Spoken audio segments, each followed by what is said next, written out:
Hello friends, कैसे हैं आप सब। So welcome back in for ever story.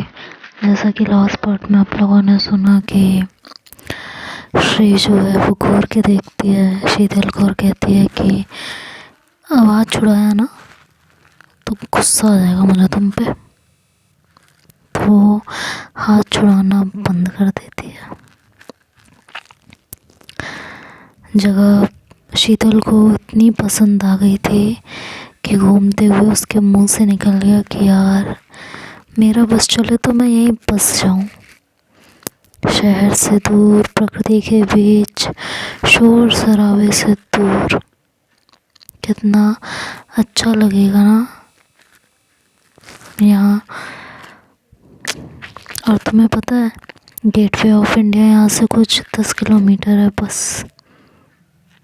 सारा टाइम यहीं लग गया, नहीं तो वहाँ भी जाते। शीतल अपने में मगन सब कुछ कह रही थी और श्री बस चुपचाप वहाँ कहते हुए उसे निहार रही थी।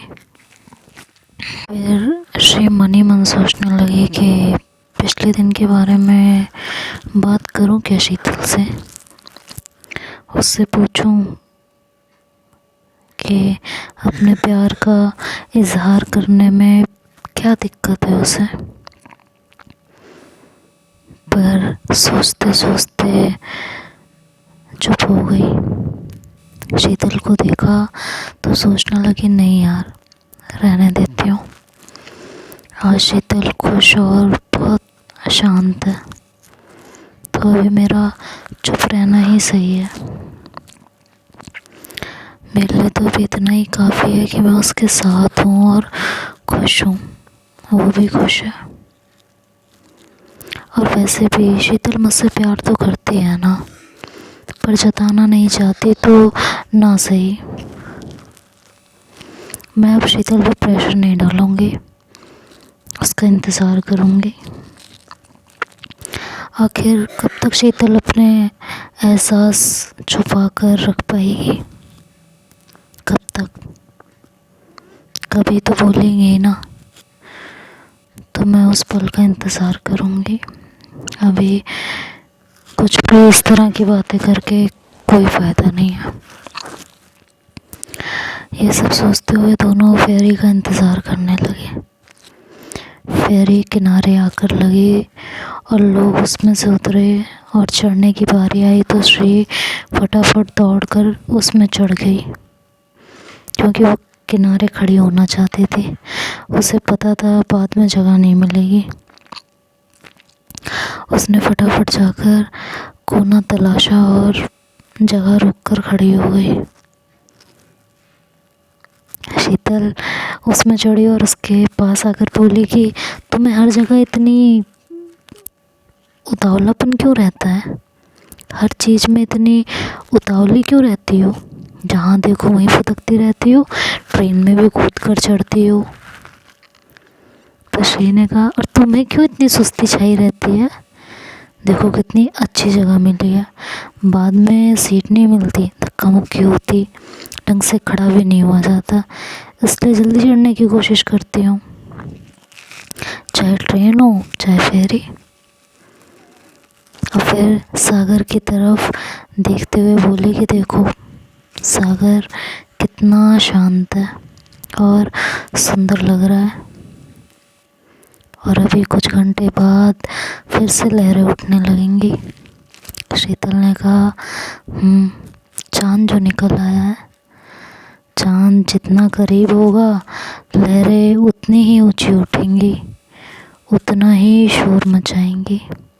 और मन में सोचने लगी कि जैसे तुम मेरे करीब होती हो तब मेरे मन की लहरें शोर मचाने लगती हैं, तुम जितना मेरे नज़दीक आती हो मेरी लहरें उतनी ही बेकाबू होने लगती हैं। श्री सामने सागर की तरफ देखती, कभी फेरी में लोगों को देखती। अचानक उसकी नज़र कहीं जाकर टिक गई तो शीतल ने मुड़कर देखा कि वो क्या देख रही है। शीतल की नज़र भी वहीं जाकर टिकी। एक कपल था, दोनों बहुत करीब होकर बैठे थे, बहुत कोजी होकर बैठे थे। बाहों में बाहें डाले दोनों हंस हंस कर बातें कर रहे थे। कभी लड़की लड़के के कंधे पर सर रखती तो कभी लड़का लड़की के उड़ते बालों को संवारता, तो कभी पलक का बाल हटाने के बहाने लड़की के गालों को छूता, तो कभी होठों की लिपस्टिक ठीक करने के बहाने उसके होठों को छूता। बस किसी न किसी बहाने उसे छुए जा रहे थे। शायद नवविवाहित जोड़ा था, न्यूली मैरिड कपल। लड़की के हाथों में बड़ी बड़ी चूड़ियाँ, सिंदूर, हाथों की मेहंदी, पाँव में पायल और मेहंदी।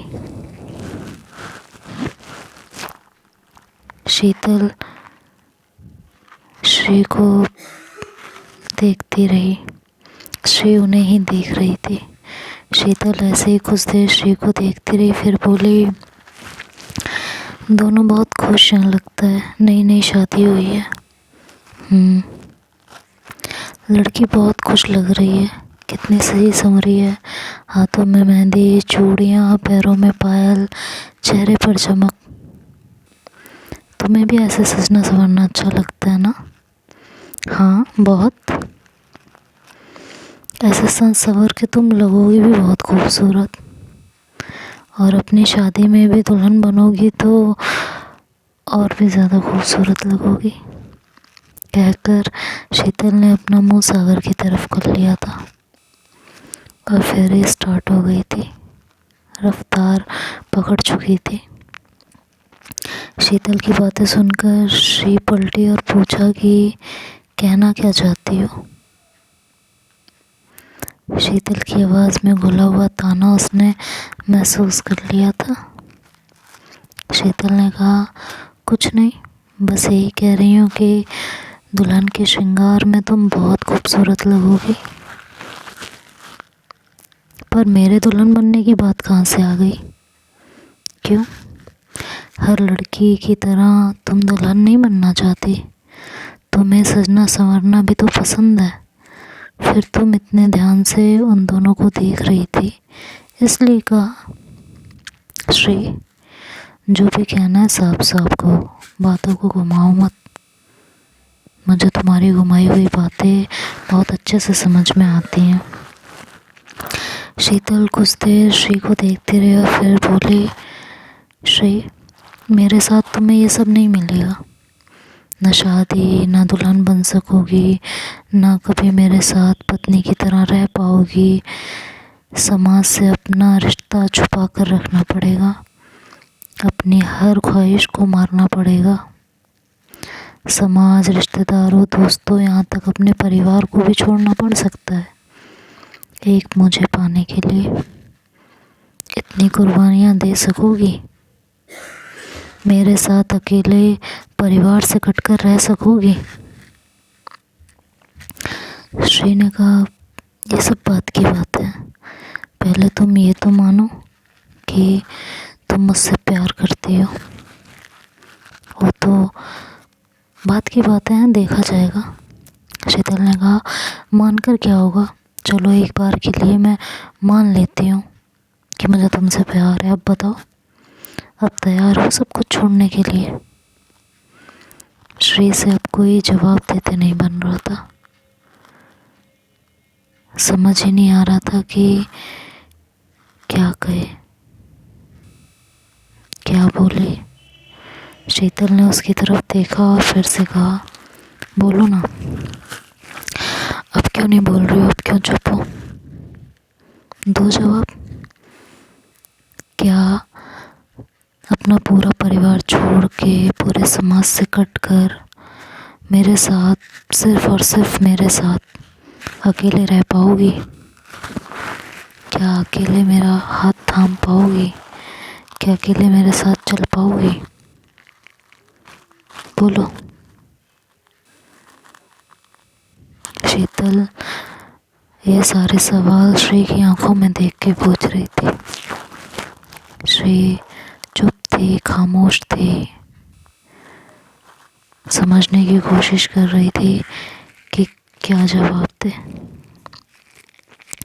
थोड़ी देर सोचकर श्री ने कहा कि शीतल, मैं तुमसे प्यार करती हूँ।